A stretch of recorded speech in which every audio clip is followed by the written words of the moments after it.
Hello friends, स्वागत है आप सबका आपका अपना यूट्यूब चैनल अब पढ़ेगा इंडिया में। आज हम लोग इस वीडियो में देखेंगे, जैसा कि आप लोगों ने थंबनेल पे देख रखा होगा, कि एडिटोरिया पब्लिकेशन के द्वारा बिहार दरोगा के लिए वॉल्यूम 2 जो है वो अभी रिसेंटली मार्केट में आया है, जिस बुक में 15 मॉडल प्रैक्टिस सेट जो है वो दिए गए हैं।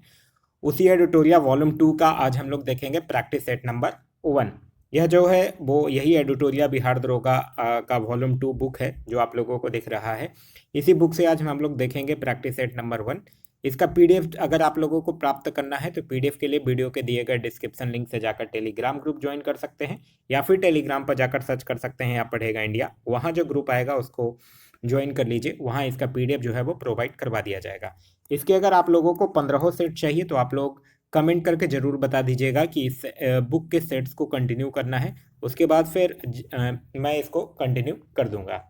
तो चलिए अब बढ़ते हैं अपने क्वेश्चंस की तरफ। आज का जो हमारा पहला क्वेश्चन है वो यह कह रहा है कि निम्नलिखित में से किस शासक ने महामल की उपाधि जो है वो धारण की थी। तो महामल की उपाधि किसने धारण किया था? एक पल्लव वंश का शासक था जिसका नाम था नरसिंह वर्मन प्रथम। यानी जो नरसिंह वर्मन प्रथम था यही जो था वो महामल्ल की उपाधि धारण किया था, और साथ ही साथ बतापी कोंड की भी उपाधि जो है वो धारण करने वाला जो शासक था वो यही नरसिंह वर्मन प्रथम ही था। नरसिंह वर्मन प्रथम जो था वो पल्लव वंश का शासक था, जिस वंश के संस्थापक कौन थे? शिव विष्णु थे, और राजधानी जो थी वो कांचीपुरम थी। नरसिंह वर्मन प्रथम की बात करते हैं तो यह महाबलीपुरम के एकादश मंदिर का निर्माण भी करवाया था, और इसी के शासनकाल में एक चीनी यात्री था हुओन तोसवांग, जो कि कांची आया था। नेक्स्ट क्वेश्चन है हमारा क्वेश्चन नंबर 2 कि मंदिर बनाने की कला का विकास जो है वो सर्वप्रथम किस काल में हुआ था? तो मंदिर बनाने की कला जो है वो का विकास सर्वप्रथम हुआ था गुप्त काल में। तो इस क्वेश्चन का सही आंसर होगा वो होगा ऑप्शन नंबर सी, यानी कि गुप्त काल में। गुप्त काल से कुछ जो चीजें ध्यान रखने वाली बात है वो ये है, गुप्त वंश का संस्थापक था श्रीगुप्त, और अंतिम गुप्त शासक जो था वो था विष्णुगुप्त। गुप्त साम्राज्य का जो उदय है वो 3री शताब्दी के अंत में कौशाम्बी में हुआ था। गुप्त काल में उज्जैन जो था वो सर्वाधिक महत्वपूर्ण व्यापारिक केंद्र था। गुप्त साम्राज्य की जो सबसे बड़ी प्रादेशिक इकाई थी वो देश थी। नगरों का क्रमिक पतन जो था वो गुप्त काल की महत्वपूर्ण विशेषता थी, और सांस्कृतिक उपलब्धियों के कारण गुप्त काल को भारतीय इतिहास का स्वर्ण युग भी जो है वो कहा जाता है। यूनानी शासक मिनांडर को पराजित किया था। तो यूनानी शासक मिनांडर को पराजित किया था किसने? पुष्यमित्र शुंग ने। तो इस क्वेश्चन का जो सही आंसर होगा वो होगा option number A, Pushyamitra Shunga ने। पुष्यमित्र शुंग से आप लोगों को याद होगा कि एक मौर्य वंश का अंतिम शासक कौन था? बृहदत्त था, और यही मौर्य वंश का जो अंतिम शासक बृहदत्त था उसी का यह सेनापति था। और यह फिर क्या करता है कि बृहदत्त की हत्या कर देता है और मगध पर शुंग वंश की नींव डाल देता है। पुष्यमित्र शुंग। पुष्यमित्र शुंग जो था वो ध्यान रखिएगा, यह जो था वो भरहुत स्तूप का भी निर्माण करवाया था, और साथ ही साथ 2 बार अश्वमेघ यज्ञ भी किया था। आगे है कि चंद्रगुप्त मौर्य जो है वो मगध की राजगद्दी पर कब बैठा था। चंद्रगुप्त मौर्य की अगर बात करते हैं तो इसका जन्म जो था वो 345 ईसा पूर्व में हुआ था। ठीक है, 345 ईसा पूर्व में इसका जन्म हुआ था, और 322 ईसा पूर्व में यह जो है वो मगध की राजगद्दी पर बैठता है, और 305 ईसा पूर्व में यह जो है वो सेलुकस निकेटर को हराता है। तो यह तीनों टाइम जो है वो ध्यान रखिएगा। यहाँ आपसे पूछ रहा है मगध की राजगद्दी पर कब बैठा था, तो 322 ईसा पूर्व, यानी ऑप्शन नंबर ए जो होगा वो इसका सही आंसर होगा। चंद्रगुप्त मौर्य की अगर बात करते हैं तो यह जो था वो मौर्य वंश का संस्थापक था, और जैन धर्म का अनुयायी था। एक जैनी गुरु थे भद्रबाहु, उन्हों से इन्होंने जैन धर्म की दीक्षा लिया था, और यह जो है वो अपना अंतिम समय जो है वो कर्नाटक के श्रवणबेलगोला स्थान पर बिताया था। किस वेद में परीक्षित को कुरुओं का राजा कहा गया है? तो परीक्षित को कुरुओं का राजा जो है वो अथर्ववेद में कहा गया है। तो इस क्वेश्चन का सही आंसर होगा वो होगा ऑप्शन नंबर डी, यानी कि अथर्ववेद। अथर्ववेद से कुछ याद रखने वाली जो बातें हैं वो यह है कि यह जो था वो सबसे बाद का वेद था। इस वेद में कुल जो मंत्रों की संख्या है वो 731 है, और लगभग इसमें जो है वो 6000 पद हैं। इसमें समान मनुष्यों के विचारों तथा अंधविश्वासों का विवरण मिलता है।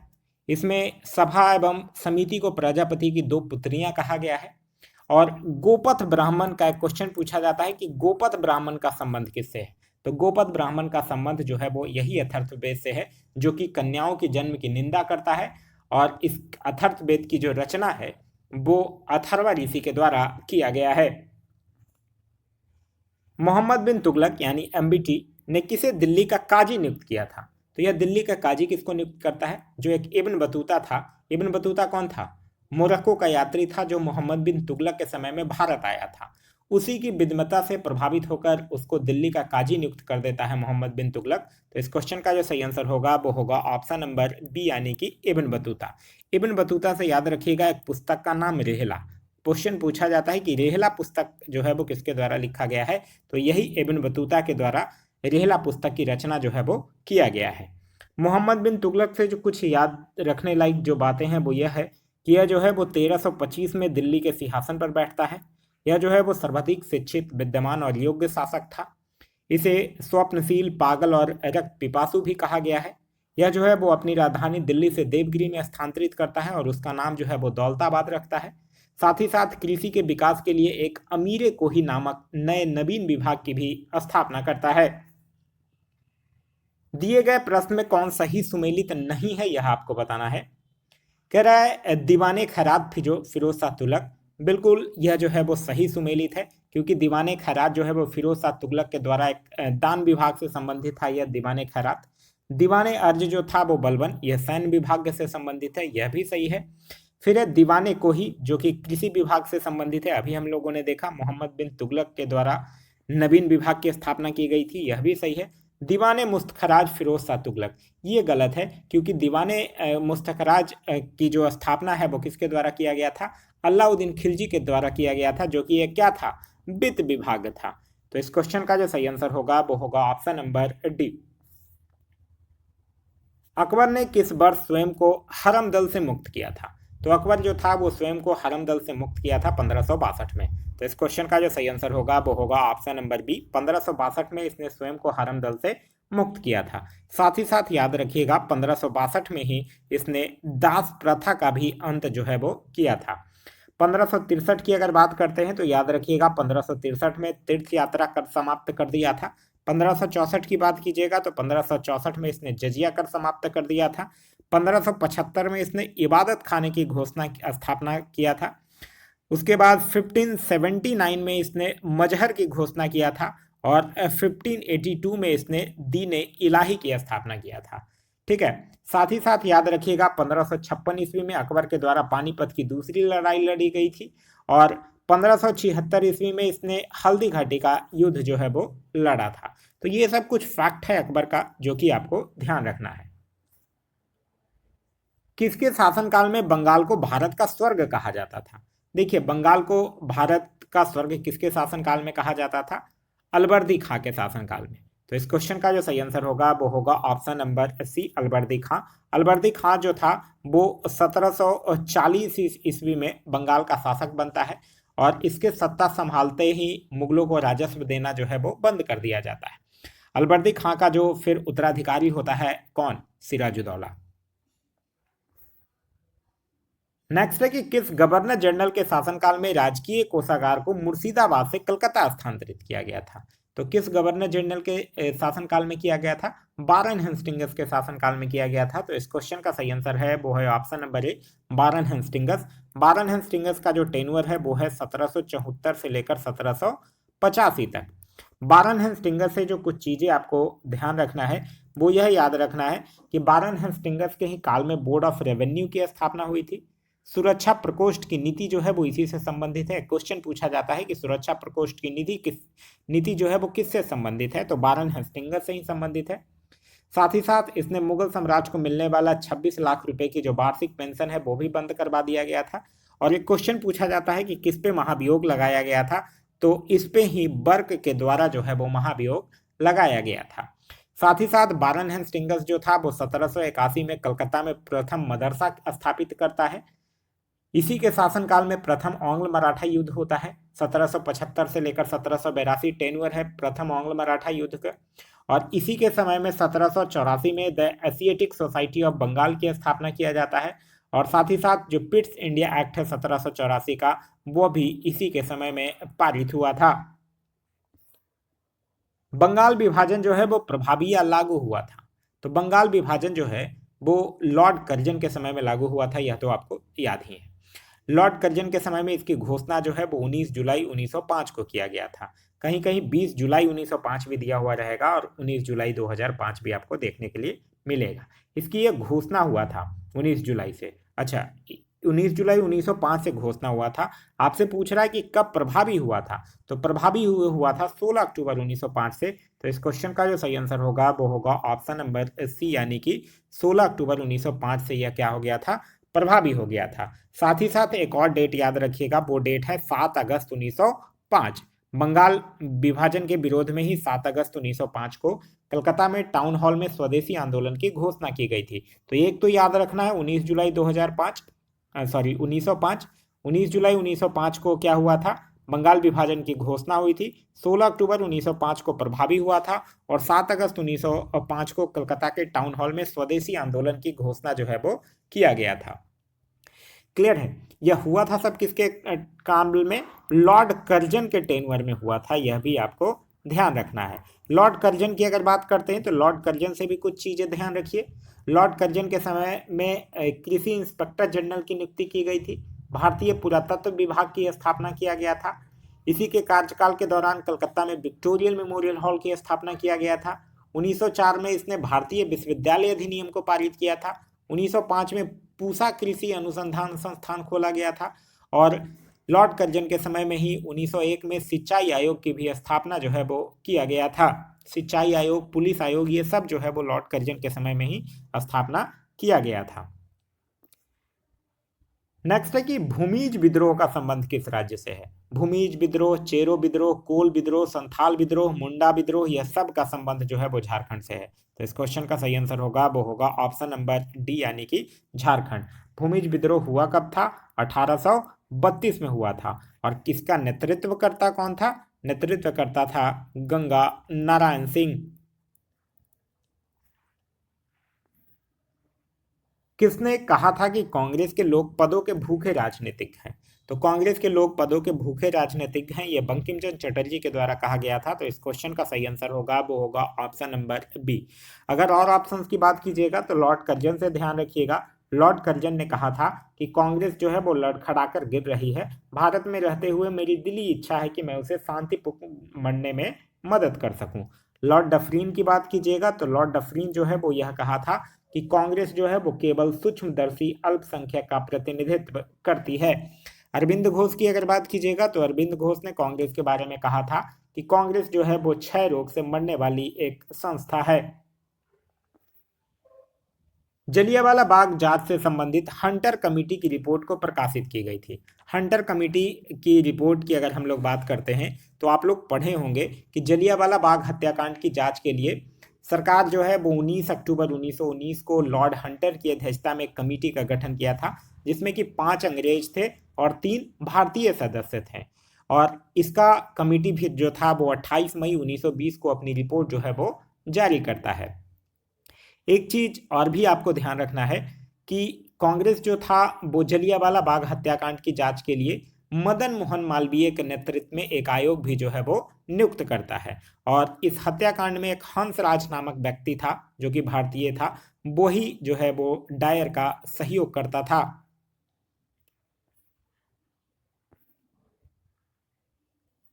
भारतीय विद्रोह के कारण पुस्तक के लेखक कौन है? तो भारतीय विद्रोह के कारण जो है वो पुस्तक के लेखक कौन है? सर सैयद अहमद खां। तो इस क्वेश्चन का जो सही आंसर होगा वो होगा ऑप्शन नंबर ए, यानी कि सर सैयद अहमद खान। यह पुस्तक जो है वो स्वतंत्रता आंदोलन से संबंधित एक पुस्तक है, जिसकी रचना जो है वो सर सैयद अहमद खान के द्वारा किया गया है।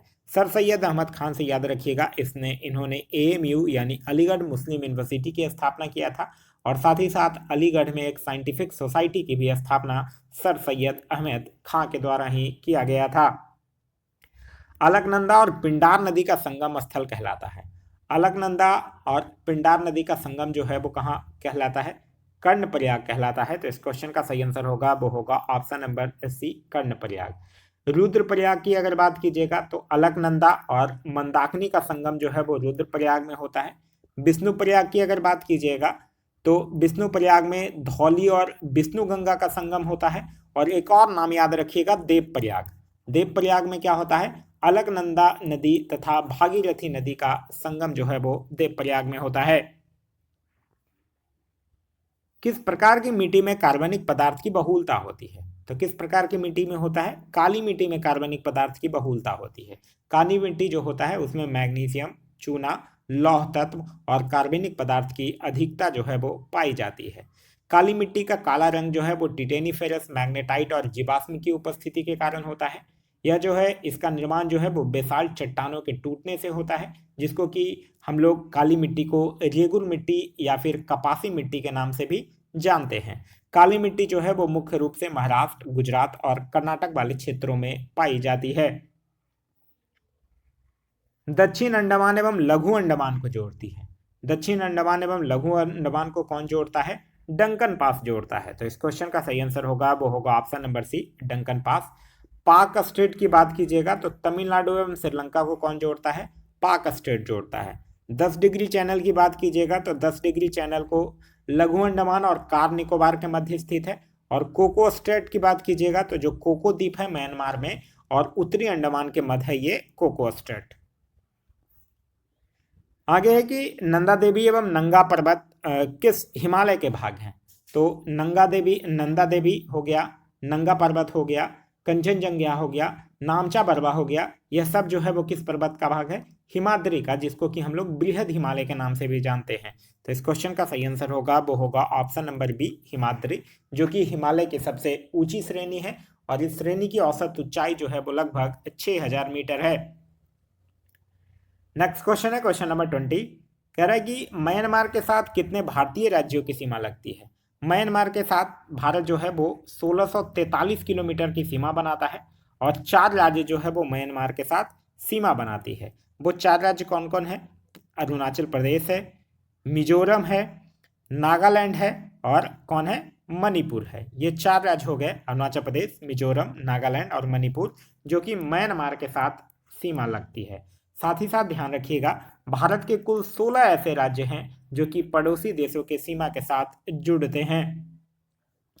आगे बढ़ने से पहले मैं आप लोगों के लिए एक चीज़ और मैं शेयर करना चाहूँगा आप लोगों के साथ। इस चीज़ को थोड़ा सा ध्यान से देखिए। मैं कल भी एक वीडियो बनाया था, उसमें मैं आप लोगों को यह बताया था, आप पढ़ेगा इंडिया के द्वारा। देखिए एक सेट जो है वो पूरी तरह से एक्सप्लेनेशन के साथ प्रोवाइड आप लोगों को करवाया जाएगा। इसका आयोजन जो है वो PDF के माध्यम से करवाया जाएगा। इसका देखिए 15 टोटल सेट होंगे इसमें, जिसका दिया हुआ है, सारा शेड्यूल दिया गया है। 15 तारीख, 17 तारीख, एक एक दिन के गैप पे आपको 15 सेट्स प्रोवाइड करवाए जाएंगे। इस एक क्वेश्चन का PDF प्रोवाइड करवाया जाएगा और दूसरा उसमें क्या होगा कि PDF जो प्रोवाइड करवाया जाएगा उसमें आंसर जो है वो मार्क किया हुआ रहेगा और उसके नीचे उसका पूरा एक्सप्लेनेशन रहेगा, ताकि आप अच्छे से उसको रिवाइज कर पाइए। सबसे इंपॉर्टेंट चीज़ इसमें यह होगा कि उसका एक्सप्लेनेशन जो होगा वो काफ़ी अच्छा होगा, पहली बात। दूसरी बात यह होगा कि उसमें क्वेश्चंस जो होंगे वो अच्छे लेवल के होंगे, जो आजकल एग्जाम में पूछे जाते हैं। तो इस टेस्ट सीरीज से जुड़ने के लिए आप लोगों को करना कुछ नहीं है। एक अगर कोई क्यूरी है तो आप इस नंबर पे फ़ोन कर सकते हैं 9472092809 पे, और फिर आपको इसका प्राइस जो है वो सिर्फ और सिर्फ 99 रुपीज़ रखा गया है। उसका पेमेंट करके आप इस ग्रुप में जुड़ सकते हैं। 15 तारीख से यह जो है वो स्टार्ट हो रहा है। यह वॉल्यूम 1 है, इसके बाद जस्ट तुरंत फिर वॉल्यूम 2 आएगा और वॉल्यूम 3 आएगा। जितना अभी वॉल्यूम एग्जाम के पहले हो पाएगा वो आएगा, क्योंकि देखिए यह काफ़ी ज़्यादा इंपॉर्टेंट है। एक बार आप लोग जरूर इससे जुड़िए, फिर आपको इसके बेनिफिट जो है वो खुद ब खुद आपको समझ आ जाएंगे। चलिए नेक्स्ट क्वेश्चन कह रहा है कि काराकुम रेगिस्तान स्थित है। काराकुम रेगिस्तान कहाँ स्थित है? यह रेगिस्तान जो है वो तुर्कमेनिस्तान में स्थित है। तो इस क्वेश्चन का जो सही आंसर होगा वो होगा ऑप्शन नंबर ए, तुर्कमेनिस्तान में स्थित है। एक चीज ध्यान रखिएगा, इसे जो काराकुम है, एक क्वेश्चन पूछा गया ये तो है कि काराकुम कहाँ है, तो तुर्कमेनिस्तान में। एक पूछा जाता है कि काजिल कुम कहाँ है, ठीक है, काजिल कुम कहाँ है, तो काजिल कुम है उज्बेकिस्तान और ताजिकिस्तान में। और ये जो काराकुम और ये जो काजिल कुम, इन दोनों के सम्मिलित रूप को तुर्कमेनिस्तान मरुस्थल के नाम से जाना जाता है, यह भी आपको ध्यान रखना है। साथ ही साथ याद रखिएगा विश्व का सबसे बड़ा रेगिस्तान जो है वो सहारा है, जो कि लगभग 11 देश की सीमा को छूता है। आगे है कि निम्नलिखित में से कौन सा झील जो है वो रूस में स्थित नहीं है, आपसे पूछ रहा। ओनेगा झील रूस में है, बैकाल झील रूस में है, लाडोगा झील रूस में है, विनपेग झील रूस में नहीं है। विनपेग झील कहाँ है? विनपेग झील जो है वो कनाडा में स्थित है, यह आपको ध्यान रखना है। तो इस क्वेश्चन का जो सही आंसर होगा वो होगा ऑप्शन नंबर डी। दिए गए विकल्पों में से कौन सा देश जो है वो भू आवेशित देश नहीं है, यह आपसे पूछ रहा है। अंडोरा है, मालडोवा है, मलावी है, पलाव नहीं है। पलाव जो है वो प्रशांत महासागर में स्थित एक द्वीपीय देश है, बल्कि ये भू आवेशित देश नहीं है। तो इस क्वेश्चन का जो सही आंसर होगा वो होगा ऑप्शन नंबर बी। नेक्स्ट है कि पंबा सिंचाई परियोजना किस राज्य में स्थित है। तो पंबा सिंचाई परियोजना जो है वो केरल के पाम्बा नदी पर स्थित है। तो इस क्वेश्चन का जो सही आंसर होगा वो होगा ऑप्शन नंबर सी। यह जो है वो केरल के पाम्बा नदी पर ही स्थित है। नेक्स्ट है कि बिहार के किस क्षेत्र में सबसे अधिक गन्ना का उत्पादन होता है। तो बिहार के किस क्षेत्र में सबसे अधिक गन्ना का उत्पादन होता है। जो बिहार का उत्तर पश्चिमी क्षेत्र है, जिसमें कि पूर्वी चंपारण हो गया, पश्चिमी चंपारण हो गया, सीवान, गोपालगंज, ये सब वाला जो क्षेत्र है उसमें सबसे ज्यादा होता है। तो इस क्वेश्चन का जो सही आंसर होगा वो होगा ऑप्शन नंबर सी, यानी कि उत्तर पश्चिमी क्षेत्र। रेखी समिति का संबंध किस कर से है। देखिए, दो समिति याद रखिए, एक है रेखी समिति और एक है एल के झा समिति। क्या है? एल के झा समिति। यह दोनों समिति पूछा जाता है। तो रेखी समिति और एल के झा समिति दोनों का संबंध जो है वो अप्रत्यक्ष कर से है। तो इस क्वेश्चन का सही आंसर होगा वो होगा ऑप्शन नंबर बी, यानी कि अप्रत्यक्ष कर। अप्रत्यक्ष कर से ध्यान रखिएगा, वैसे कर जिसके वास्तविक बोझ को विवर्तित किया जा सकता है उसको अप्रत्यक्ष कर कहा जाता है। भारत सरकार की कौन सी योजना परियोजना जो है 2015 में शुरू नहीं किया गया है, यह आपसे पूछ रहा है। प्रधानमंत्री कौशल विकास योजना। प्रधानमंत्री कौशल विकास योजना कब शुरू किया गया है? फरवरी 2015 में शुरू किया गया है। उसके बाद आपसे पूछ रहा है कि सागर माला परियोजना जो है वो कब शुरू किया गया है। तो सागर माला परियोजना जो है वो शुरू किया गया है मार्च 2015 में। तो यह भी शुरू किया गया है 15 में ही। सुकन्या समृद्धि योजना की बात कीजिएगा तो यह शुरू किया गया है जनवरी 2015 में। भारत माला परियोजना की अगर बात कीजिएगा तो यह शुरू किया गया है अक्टूबर 2017 में। तो इस क्वेश्चन का जो सही आंसर होगा वो होगा ऑप्शन नंबर डी, यानी कि भारत माला परियोजना। किस पंचवर्षीय योजना के अंतर्गत राउरकेला इस्पात संयंत्र को जो है वो स्थापित किया गया है। तो राउरकेला जो इस्पात संयंत्र है, साथ ही साथ दुर्गापुर, भिलाई और राउरकेला, यह तीनों इस्पात संयंत्र का जो स्थापना है वो दूसरी पंचवर्षीय योजना में किया गया है। तो इस क्वेश्चन का सही आंसर होगा वो होगा ऑप्शन नंबर ए, दूसरी पंचवर्षीय योजना। कब से कब तक था? 1956 से लेकर 1961 तक दूसरी पंचवर्षीय योजना है, जो कि पीसी महालनोबिस मॉडल पर आधारित था, जिसका मुख्य उद्देश्य जो था वो समाजवादी समाज की स्थापना करना और साथ ही साथ औद्योगिक विकास करना। एक क्वेश्चन पूछा जाता है कि भारत सहायता क्लब की स्थापना किस पंचवर्षीय योजना में किया गया है। तो भारत सहायता क्लब की स्थापना भी जो है वो दूसरी पंचवर्षीय योजना में ही किया गया है। अर्थव्यवस्था के दृष्टिकोण से शिक्षा किस क्षेत्र के अंतर्गत आता है। तो अर्थव्यवस्था के दृष्टिकोण से शिक्षा जो है वो तृतीय क्षेत्र यानी कि सेवा क्षेत्र के अंतर्गत आता है। तो इस क्वेश्चन का सही आंसर होगा वो होगा ऑप्शन नंबर सी, तृतीय क्षेत्र यानी कि सेवा क्षेत्र। आरबीआई यानी रिजर्व बैंक ऑफ इंडिया के द्वारा कॉमर्शियल बैंकों से जिस दर पर नगद राशि प्राप्त की जाती है उसको क्या कहा जाता है। तो उसको कहा जाता है रिवर्स रेपो रेट। तो इस क्वेश्चन का सही आंसर होगा वो होगा ऑप्शन नंबर बी, यानी कि रिवर्स रेपो रेट। संविधान के किस अनुसूची में कर एवं शुल्क लगाने का प्रावधान है। आप लोग पढ़े होंगे संविधान की 7वीं अनुसूची, जिसमें कि सबसे पहला पॉइंट तो यह पढ़े होंगे कि 7वीं अनुसूची में केंद्र और राज्यों के बीच शक्तियों के बंटवारे के बारे में दिया गया है। और साथ ही साथ पढ़े होंगे कि इस अनुसूची में सरकारों के द्वारा शुल्क एवं कर लगाने के अधिकारों का उल्लेख जो है वो किया गया है। तो इस क्वेश्चन का जो सही आंसर होगा वो होगा ऑप्शन नंबर सी, यानी कि 7वीं अनुसूची। 5वीं अनुसूची की अगर बात करते हैं तो इसमें विभिन्न अनुसूचित क्षेत्रों और अनुसूचित जनजाति के प्रशासन और नियंत्रण के बारे में उल्लेख कहा गया है। 6ठी अनुसूची में असम, मेघालय, त्रिपुरा और मिजोरम राज्य के जनजाति क्षेत्रों के प्रशासन के बारे में प्रावधान किया गया है। और 9वीं अनुसूची के अंतर्गत राज्य के द्वारा संपत्ति के अधिग्रहण की विधियों का उल्लेख जो है वो किया गया है। याद रखिएगा, मूल संविधान में 8 अनुसूचियां थी, फिर जो है वो अलग अलग संशोधनों के द्वारा 4 और अनुसूची जोड़ दी गई है और वर्तमान में कुल 12 अनुसूचियां हैं। भारतीय संविधान के अंतर्गत लोकतंत्र के आदर्शों को हम कहाँ देखते हैं। तो भारतीय संविधान के अंतर्गत लोकतंत्र के आदर्शों को हम कहाँ देखते हैं? प्रस्तावना के देखते हैं। प्रस्तावना के ही माध्यम से हम संविधान का सार, संविधान का उद्देश्य और संविधान का दर्शन जो है वो प्रकट होता है। तो इस क्वेश्चन का सही आंसर होगा वो होगा ऑप्शन नंबर ए यानी कि प्रस्तावना। संविधान की प्रस्तावना को संविधान की कुंजी कहा जाता है और प्रस्तावना में 3 प्रकार का न्याय, 5 प्रकार की स्वतंत्रता और 2 प्रकार की सामान्यता का उल्लेख जो है वो किया गया है।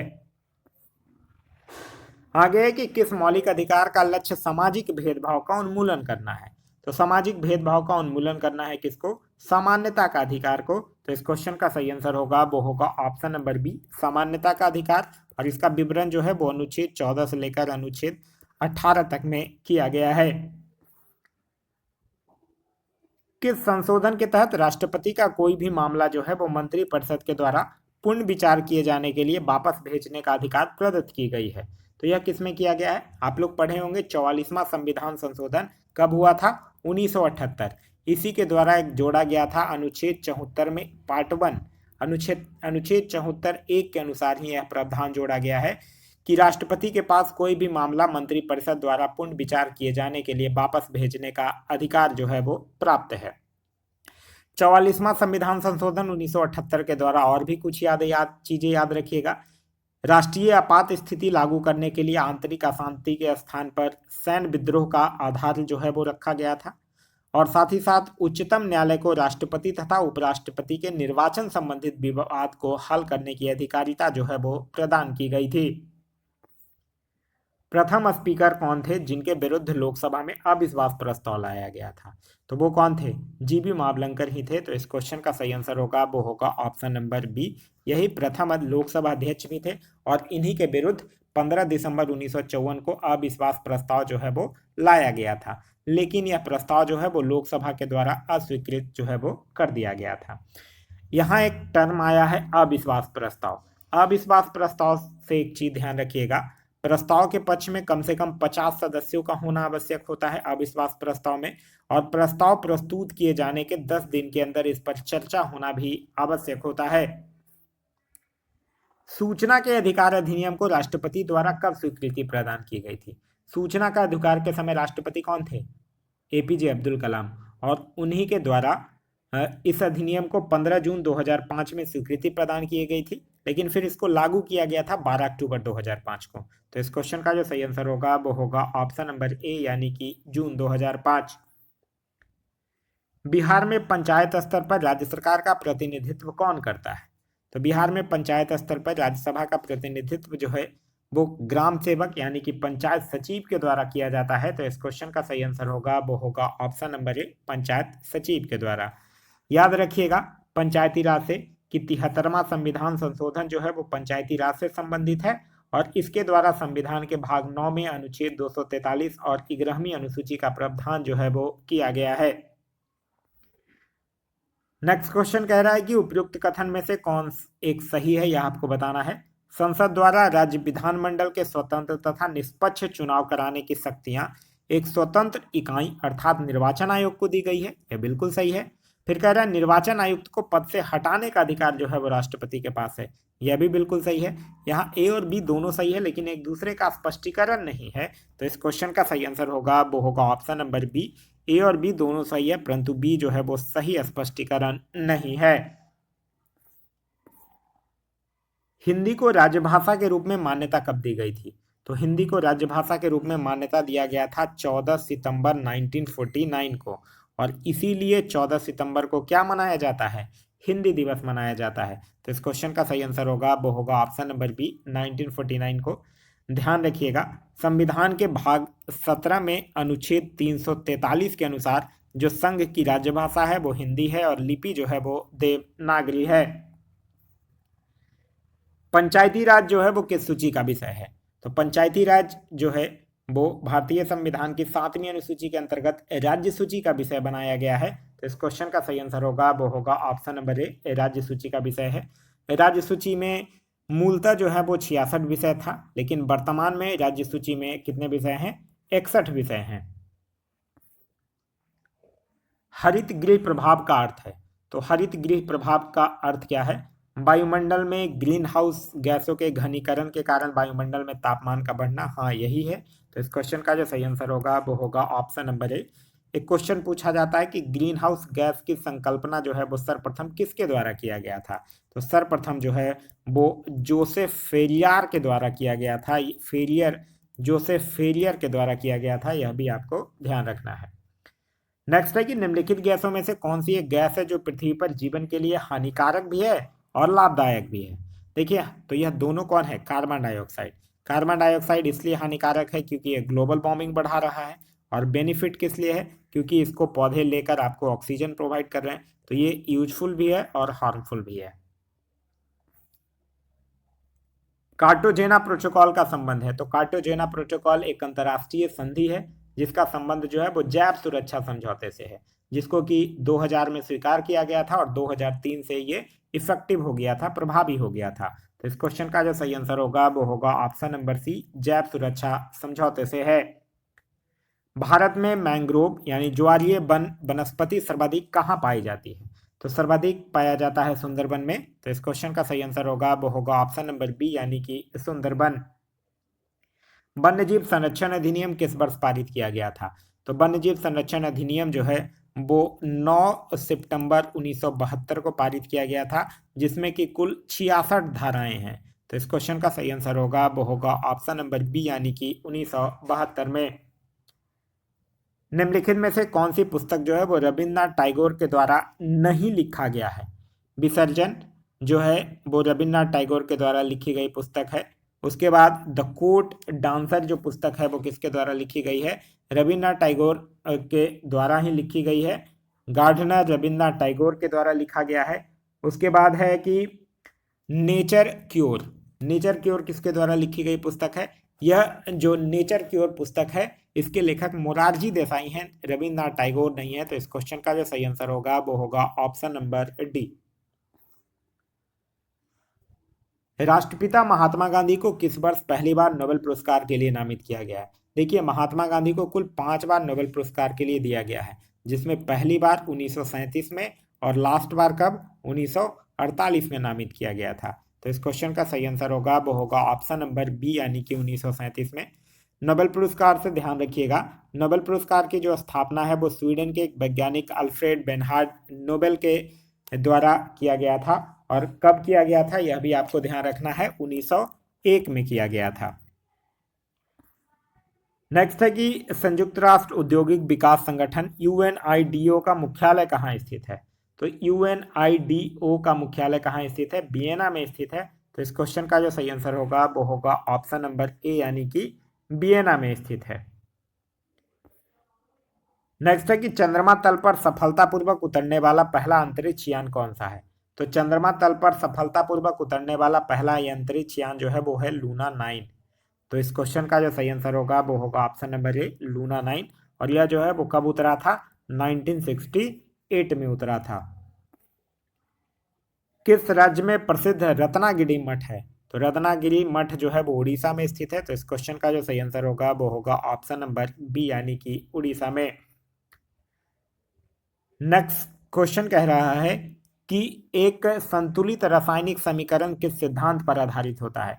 तो यह जो है वो द्रव्यमान संरक्षण के नियम पर आधारित होता है। तो इस क्वेश्चन का सही आंसर होगा वो होगा ऑप्शन नंबर बी, द्रव्यमान संरक्षण का नियम। द्रव्यमान संरक्षण का नियम क्या कहता है कि किसी भी रासायनिक अभिक्रिया में द्रव्यमान का ना तो निर्माण होता है और ना ही क्या होता है, विनाश होता है। आगे है कि निम्नलिखित में से कौन जो है वो एक दुर्बल अम्ल है यानी कि बीक एसिड है। बीक एसिड कहा किसको जाता है, एक ऐसा अम्ल जो कि जलीय विलयन में पूर्णतः आयनिक न होकर आंशिक रूप से आयनिक होता है, उसी को बीक एसिड कहा जाता है। एज फॉर एग्जाम्पल जो फॉर्मिक एसिड होता है, हाइड्रोजन सल्फाइड होता है, एसिटिक एसिड होता है, यह सब क्या है, एक दुर्बल अम्ल है। तो इस क्वेश्चन का सही आंसर होगा वो होगा ऑप्शन नंबर सी यानी CH3COOH, जिसको कि हम लोग क्या बोलते हैं, एसिटिक एसिड बोलते हैं। ये क्या है, एक बीक एसिड है। आगे है कि निम्नलिखित में से कौन सा क्लोरोफिल का घटक नहीं है, यह आपसे पूछ रहा है। कार्बन है, हाइड्रोजन है, मैग्नीशियम तो है क्योंकि मैग्नीशियम क्लोरोफिल का सबसे मुख्य तत्व है, कैल्शियम नहीं है। तो इस क्वेश्चन का जो सही आंसर होगा वो होगा option number A, calcium. Chlorophyll की अगर बात करते हैं तो क्लोरोफिल जो है वो क्लोरोप्लास्ट में उपस्थित हरे रंग का एक वर्णक होता है। नेक्स्ट है कि कार्नेटाइट निम्न में से किस धातु का अयस्क है। तो कार्नेटाइट और पिंच ब्लेड ये दोनों किसका है, यूरेनियम का है। तो इस क्वेश्चन का सही आंसर होगा वो होगा ऑप्शन नंबर सी यानी कि यूरेनियम का। निम्नलिखित कथन वाक्यों पर विचार कीजिए। क्लोरीन एवं ब्रोमीन जो है वो हाइड्रोजन वर्ग के तत्व हैं, बिल्कुल सही है। यह जो है वो हाइड्रोजन वर्ग के तत्व हैं। ये एक्चुअली वर्ग 17 के सदस्य होते हैं जो कि संयुक्त रूप से क्या कहलाता है, हैलोजन कहलाता है। फिर है कि गोल्ड तथा प्लैटिनम उत्कृष्ट धातु के उदाहरण है, यह भी बिल्कुल सही है। लेड ऑक्साइड यानी कि क्या, PbO, इसको क्या कहा जाता है, लिथार्ज कहा जाता है, यह भी सही है। और ये लेड ऑक्साइड का उपयोग जो है वो रबर उत्पादन में और स्टोरेज बैटरी के निर्माण में इसका उपयोग जो है वो किया जाता है। तो यह तीनों का तीनों सही है। तो इस क्वेश्चन का सही आंसर होगा वो होगा ऑप्शन नंबर डी। नेक्स्ट है कि किसी बिलियन की कुल मात्रा तथा उसमें मिश्रित विलेय की कुल मात्रा का अनुपात क्या कहलाता है। आप लोग एक पढ़े होंगे कॉन्सेंट्रेशन ऑफ सॉल्यूशन, यानी कि बिलियन की सांद्रता का फॉर्मूला वो क्या होता है, वो होता है कि विलेय की मात्रा अपॉन में बिलियन की मात्रा। ठीक है, क्या होता है, विलेय की मात्रा अपॉन में बिलियन की मात्रा को क्या कहा जाता है, कॉन्सेंट्रेशन ऑफ सॉल्यूशन यानी विलियम की सांद्रता कहा जाता है। तो इस क्वेश्चन का जो सही आंसर होगा वो होगा ऑप्शन नंबर सी। नेक्स्ट है कि निम्नलिखित में से किसे लकड़ी के अल्कोहल के रूप में जाना जाता है। लकड़ी के अल्कोहल के रूप में किसको जाना जाता है, मेथिल अल्कोहल को जाना जाता है। तो इस क्वेश्चन का सही आंसर होगा वो होगा option number A, Mithil alcohol. आप लोग पढ़े होंगे इसको क्या कहा जाता है, वुड स्प्रिट कहा जाता है। क्यों कहा जाता है, क्योंकि इसे लकड़ी के भंजक आसवन से प्राप्त जो है वो किया जाता है। आगे है कि पौधे के मूल जड़ के द्वारा जल का अवशोषण जो है वो किस क्रिया के द्वारा होता है। तो जल का अवशोषण किस क्रिया के द्वारा होता है, परासरण के द्वारा होता है। तो इस क्वेश्चन का सही आंसर होगा वो होगा ऑप्शन नंबर बी। पौधे की जो कोशिकाओं में परासरण के द्वारा ही जल का संचालन होता है और यह क्रिया जो है वो किसके द्वारा संपन्न होता है, जाइलम ऊतकों के द्वारा संपन्न होता है। निम्न में से कौन सा लवक या प्लास्टिड जो है वो फूलों तथा बीजों के विभिन्न रंग प्रदान करते हैं। तो यह करता है क्रोमोप्लास्ट। तो इस क्वेश्चन का जो सही आंसर होगा वो होगा ऑप्शन नंबर ए यानी कि क्रोमोप्लास्ट। निम्न में से कौन सा फ्लोएम का भाग नहीं है। देखिए फ्लोएम जो है वो 4 तत्वों का बना होता है। एक होता है सीव ट्यूब जिसको कि चालनी नलिकाएं कहा जाता है, एक होता है सह कोशिकाएं कंपेनियन सेल, एक होता है फ्लोएम और एक होता है फ्लोएम पैरेन्काइमा। ठीक है, यही 4 चीज जो होता है इससे फ्लोएम जो है वो बना होता है। तो इसमें बहिकाएं नहीं होगा। तो इस क्वेश्चन का जो सही आंसर होगा वो होगा ऑप्शन नंबर डी, वाहिकाएं। जल संवहन नल तंत्र यानी वाटर वैस्कुलर सिस्टम की उपस्थिति किस संघ के जंतुओं का लक्षण है। तो यह जो है वो इकाई नॉर्मेटा का है। तो इस क्वेश्चन का जो सही आंसर होगा वो होगा ऑप्शन नंबर डी। रक्त के थक्का बनने में मदद करते हैं। तो रक्त के थक्का बनने में मदद करता है क्या, रक्त प्लेटलेट्स या फिर थ्रोम्बोसाइट्स। तो इस क्वेश्चन का जो सही आंसर होगा वो होगा option number A, thrombocyte. Next है कि निम्नलिखित में से कौन सा रोग जो है वो संक्रामक रोग के उदाहरण है। तो संक्रामक रोग यहाँ पे कौन है, मलेरिया है। तो इस क्वेश्चन का सही आंसर होगा वो होगा ऑप्शन नंबर ए यानी कि मलेरिया।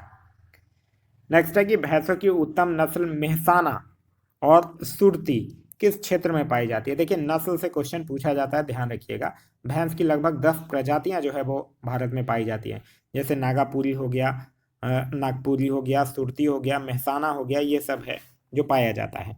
यहाँ आपसे पूछ रहा है मेहसाना और सुरती किस क्षेत्र में पाया जाता है। तो यह गुजरात के क्षेत्र में पाया जाता है। तो इस क्वेश्चन का सही आंसर होगा वो होगा ऑप्शन नंबर सी, गुजरात के क्षेत्र में। भैंस से याद रखिएगा, भैंसों के दूध में वसा, विटामिन ई, प्रोटीन, कैल्शियम और फास्फोरस नामक खनिज जो है वो ज्यादा मात्रा में पाया जाता है। नेक्स्ट है कि निम्नलिखित में से पौधे की वृद्धि को नियंत्रित करने वाला हार्मोन कौन है। तो पौधे की वृद्धि को नियंत्रित करने वाला हार्मोन जो होता है वो ऑक्सीन होता है। तो इस क्वेश्चन का सही आंसर होगा वो होगा option number C, auxin hormone जो होता है वो पौधे की वृद्धि को नियंत्रित करता है और इसका निर्माण जो है वो पौधे के ऊपरी हिस्सों में होता है। और इसकी खोज जो है वो 1880 में डार्विन के द्वारा किया गया था। पृथ्वी के ध्रुव पर जी का मान होता है। तो आप लोग पढ़े होंगे जी का मान कितना होता है, 9.8 मीटर पर सेकंड होता है। और ये मैक्सिमम कहाँ पे होता है, मैक्सिमम होता है ध्रुव पे, और अगर मिनिमम पूछे कि मिनिमम कहाँ होता है तो वो होता है विषुवत रेखा पे। तो इस क्वेश्चन का जो सही आंसर होगा वो होगा ऑप्शन नंबर बी। पृथ्वी के ध्रुव पर जी का मान जो होगा वो क्या होगा, सर्वाधिक होगा। एक क्वेश्चन पूछा जाता है कि पृथ्वी के घूर्णन गति बढ़ने पर जी का मान क्या होगा, तो पृथ्वी का घूर्णन गति अगर बढ़ेगा तो जी का मान कम होगा, और पृथ्वी का घूर्णन गति अगर घटेगा तो जी का मान क्या होगा, बढ़ेगा, इन्वर्सली प्रोपोर्शनल होगा। बोलते बोलते मुंह दुख रहा है, लेकिन फिर भी आप लोग ना लाइक करते हैं ना कमेंट करते हैं, क्या पता क्या इशूज है आप लोग को। मैं आप लोग से कहता हूं कि अगर कोई दिक्कत है तो आप लोग कमेंट करके बताइए कि हाँ ये दिक्कत है, और अगर नहीं दिक्कत है, लग रहा है कि नहीं इस वीडियो से कुछ सीखने के लिए मिल रहा है, तो एटलीस्ट लाइक कर दिया कीजिए। आगे है कि फोटोन कण की खोज जो है वो किसके द्वारा की गई थी। तो फोटोन कण की खोज जो है वो किसके द्वारा किया गया था, आइंस्टीन के द्वारा किया गया था। तो इस क्वेश्चन का जो सही आंसर होगा वो होगा ऑप्शन नंबर सी, आइंस्टीन। और इस कण का वेग जो है वो प्रकाश के वेग के बराबर होता है, यह भी आपको ध्यान रखना है। जब ध्वनि एक माध्यम से दूसरे माध्यम में जाती है तो क्या अपरिवर्तित रहता है, यह आपसे पूछ रहा है। देखिए, तरंग दैर्ध्य और चाल, तरंग दैर्ध्य और चाल जो है ये तो बदल जाता है, तो आवृत्ति ही नहीं बदलता है। तो इस क्वेश्चन का सही आंसर होगा वो होगा ऑप्शन नंबर ए, आवृत्ति। साथ ही साथ ध्यान रखिएगा ध्वनि की चाल पर दाब का भी कोई प्रभाव नहीं पड़ता है। नाभिकीय रिएक्टर में किसका प्रयोग नियंत्रक छड़ के रूप में किया जाता है।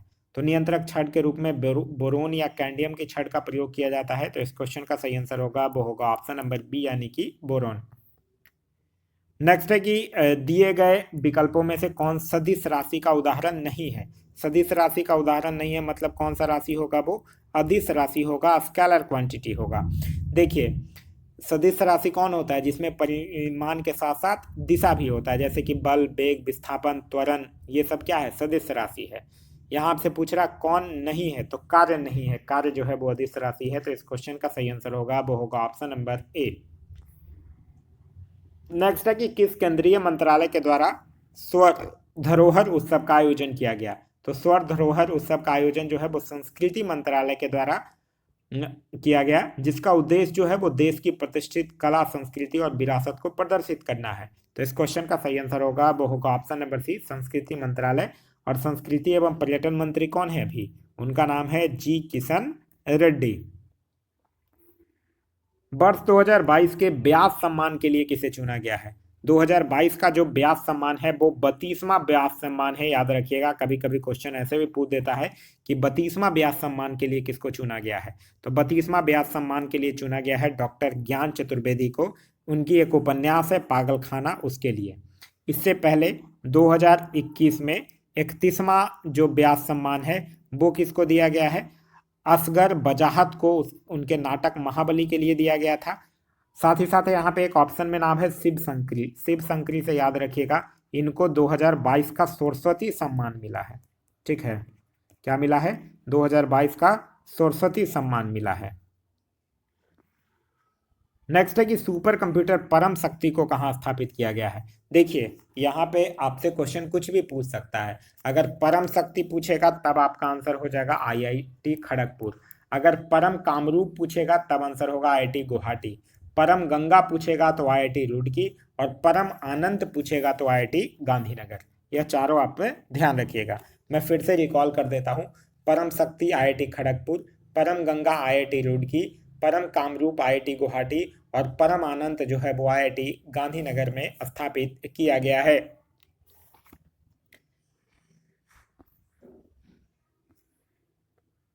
नेक्स्ट है कि वर्ल्ड हैप्पीनेस रिपोर्ट 2023 के संबंध में कौन सा कथन सत्य है।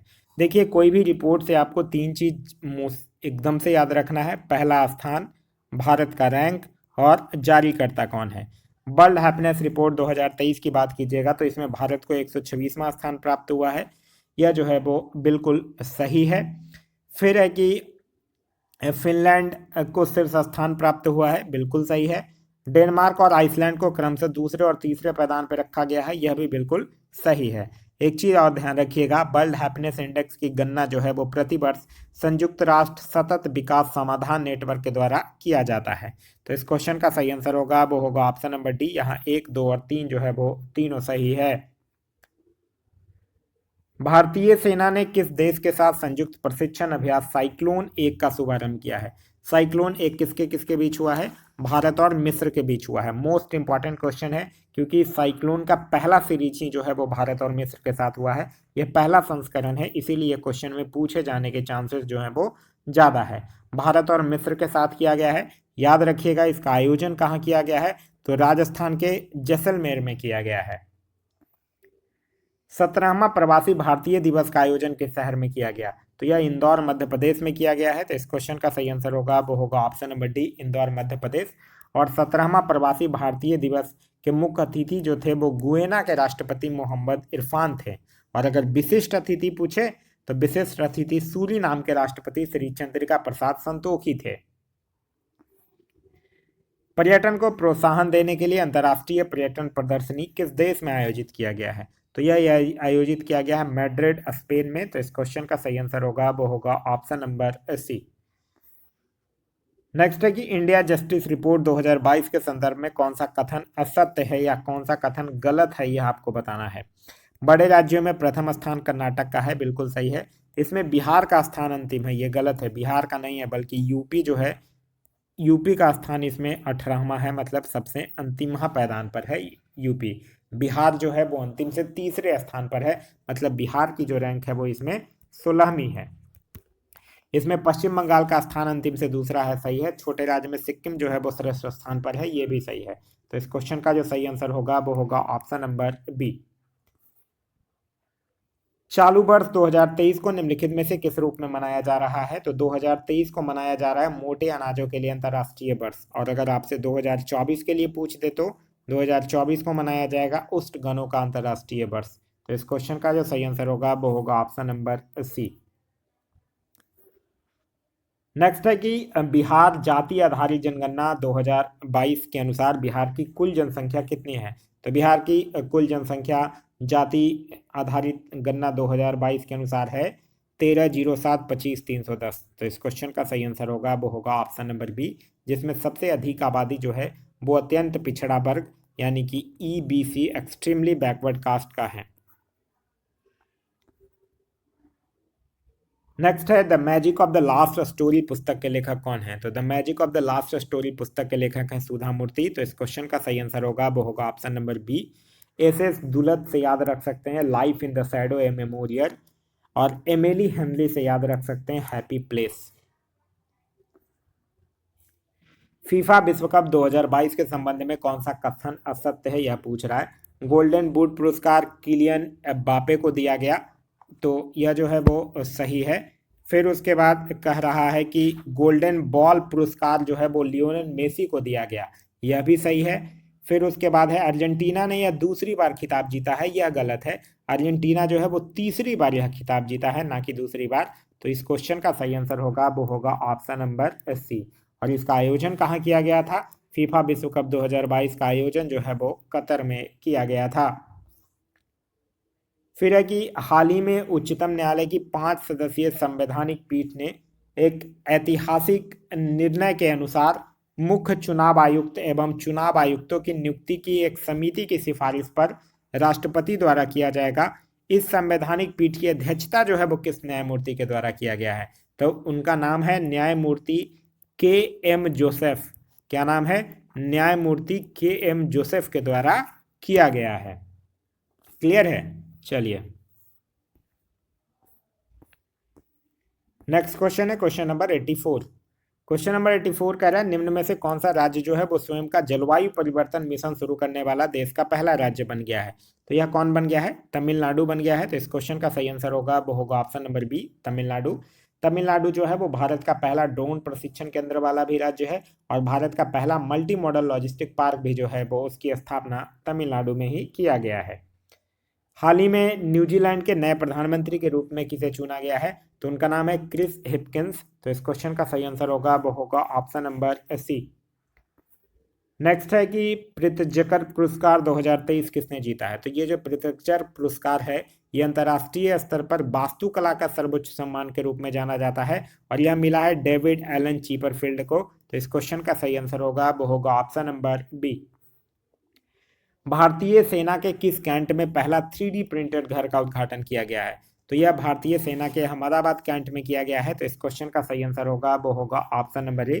भारतीय सेना से याद रखिएगा, थल सेना अध्यक्ष 29 में है जिनका नाम है मनोज पांडे। वायुसेना अध्यक्ष हैं 27 में जिनका नाम है BR चौधरी। और नौसेना अध्यक्ष हैं 25 में जिनका नाम है R हरि कुमार। निम्न में से कौन सा सही सुमेलित है, यह आपसे पूछ रहा है। त्रिशूर पूरम उत्सव तमिलनाडु, ये गलत है। ये कहाँ मनाया जाता है? केरल में। खारची उत्सव मणिपुर, ये भी गलत है। खारची उत्सव होगा त्रिपुरा। उसके बाद पूछ रहा है तुरगया उत्सव अरुणाचल प्रदेश, ये सही है। और परशुराम कुंड महोत्सव छत्तीसगढ़, ये भी गलत है, ये भी अरुणाचल प्रदेश ही होगा। तो इस क्वेश्चन का जो सही आंसर होगा वो होगा ऑप्शन नंबर सी। भारत सरकार ने कालाजार को पूरी तरह से समाप्त करने का लक्ष्य कब तक रखा है? देखिए, अगर आपसे पूछ दे कि भारत सरकार कब तक लक्ष्य रखा है, तब आपका आंसर हो जाएगा 2023। लेकिन अगर आपसे पूछ ले कि WHO का लक्ष्य कब तक है, तब हो जाएगा 2023, सॉरी 30। WHO के अकॉर्डिंग कालाजार को खत्म किया जाएगा 2030 तक, और भारत सरकार जो है वो 2023 तक कालाजार को पूरी तरह से समाप्त करने का लक्ष्य जो है वो रखा है। 2023 तक भारत सरकार के कुछ अन्य भी लक्ष्य हैं, जैसे ब्रॉडगेज रूट्स को 100% विद्युतीकरण करने का लक्ष्य, और साथ ही साथ उर्वरक क्षेत्र में आत्मनिर्भर बनने का लक्ष्य भी जो है वो 2023 तक ही रखा गया है। नेक्स्ट है कि वर्तमान में भारतीय बीमा नियामक और विकास प्राधिकरण यानी IRDAI के अध्यक्ष कौन है? तो वर्तमान में कौन है? देवाशीष पांडा। तो इस क्वेश्चन का सही आंसर होगा वो होगा ऑप्शन नंबर बी। शैलेश पाठक से याद रख सकते हैं। शैलेश पाठक जो है वो फिक्की के महासचिव हैं, और हिमांशु पाठक जो है वो भारतीय कृषि अनुसंधान परिषद के महानिदेशक हैं। नेक्स्ट क्वेश्चन है क्वेश्चन नंबर 91 कि विश्व कैंसर दिवस 2023 का थीम या विषय क्या है? तो विश्व कैंसर दिवस 2023 का थीम विषय जो है वो है close the care gap. Close the care gap. और विश्व कैंसर दिवस मनाया कब जाता है? 4 फरवरी को मनाया जाता है। आगे है कि अर्जुन पुरस्कार 2022 के विजेता सृजा अकुला का संबंध किस खेल से है? तो सृजा अकुला का संबंध जो है वो टेबल टेनिस से है। तो इस क्वेश्चन का सही आंसर होगा वो होगा ऑप्शन नंबर डी, यानी कि टेबल टेनिस से है। नेक्स्ट है कि 49वां G7 शिखर सम्मेलन 2023 का आयोजन किस देश में किया जाएगा? तो 49वां कहाँ किया जाएगा? जापान में किया जाएगा। तो इस क्वेश्चन का जो सही आंसर होगा वो होगा ऑप्शन नंबर बी, यानी कि जापान में। और अगर पूछे कि 50वां कहाँ किया जाएगा, तो 50वां 2024 में कहाँ होगा? इटली में होगा। आगे है कि वित्त वर्ष 2023-24 के लिए प्राथमिक घाटा का अनुमान लगाया गया है। तो प्राथमिक घाटा जो है वो कितना है? GDP का कितना है? GDP का 2.3% है। और कितना है? 706,885 करोड़। तो इस क्वेश्चन का सही आंसर होगा वो होगा ऑप्शन नंबर बी। नेक्स्ट है कि आर्थिक समीक्षा के अनुसार अप्रैल से सितंबर 2022 तक भारत में सर्वाधिक FDI निवेश करने वाले देशों का सही क्रम क्या है? पहले नंबर पे सिंगापुर, दूसरे पे मॉरिशस और तीसरा पे UAE। तो इस क्वेश्चन का जो सही आंसर होगा वो होगा ऑप्शन नंबर डी। इसके बाद 5 क्वेश्चन जो है वो मैथ्स के दिए गए हैं। ठीक है, 5 क्वेश्चन जो है वो मैथ्स का है। 96 का आंसर होगा ऑप्शन नंबर ए 180। 97 का आंसर होगा ऑप्शन नंबर बी, यानी कि 10। 98 का जो आंसर है वो है ऑप्शन नंबर सी। 99 का जो आंसर है वो है ऑप्शन नंबर बी, यानी कि 238। और जो लास्ट क्वेश्चन है क्वेश्चन नंबर 100, तो उसका आंसर है ऑप्शन नंबर ए 6 तथा 8। तो यह था हमारा आज का वीडियो। आज का वीडियो आप लोगों को कैसा लगा कमेंट करके ज़रूर बताइएगा। साथ ही साथ एक लाइक ज़रूर कर दीजिएगा। काफ़ी मेहनत लगता है एक वीडियो को रिकॉर्ड करने में। इतना देर तक एक वीडियो ऑलमोस्ट एक घंटा 50-50 मिनट का हो जाता है, तो काफ़ी टाइम लगता है। आप लोगों का कमेंट और लाइक ही है जो मोटिवेशन है। कुछ नहीं, एक सिंपल सा कमेंट करके बता दिया कीजिए कि हाँ अच्छा लगा, ख़राब लगा, इसमें ये चीज़ होना चाहिए, इसमें ये चीज़ होना चाहिए। जो कुछ भी है वो एक छोटा सा कमेंट करके ज़रूर बता दीजिए। अगर अच्छा लग रहा है तो बस इतना ही बता दीजिए कि हाँ अच्छा लगा है। उससे एक एनर्जेटिक इंसान फील करता है कि नहीं, जिनको मैं पढ़ा रहा हूँ या जिनको मैं कुछ सिखा रहा हूँ वो लोग सीख रहे हैं या अच्छा लग रहा है। तो प्लीज़ आप लोगों से एक हम्बल रिक्वेस्ट है कि आप लोग कमेंट करके ज़रूर बताइए कि ये वीडियो आप लोगों को कैसा लग रहा है। इसका अगर पीडीएफ चाहिए तो पीडीएफ के लिए वीडियो के दिए गए डिस्क्रिप्शन लिंक से जाकर टेलीग्राम ग्रुप आप लोग ज्वाइन कर सकते हैं। Thanks for watching.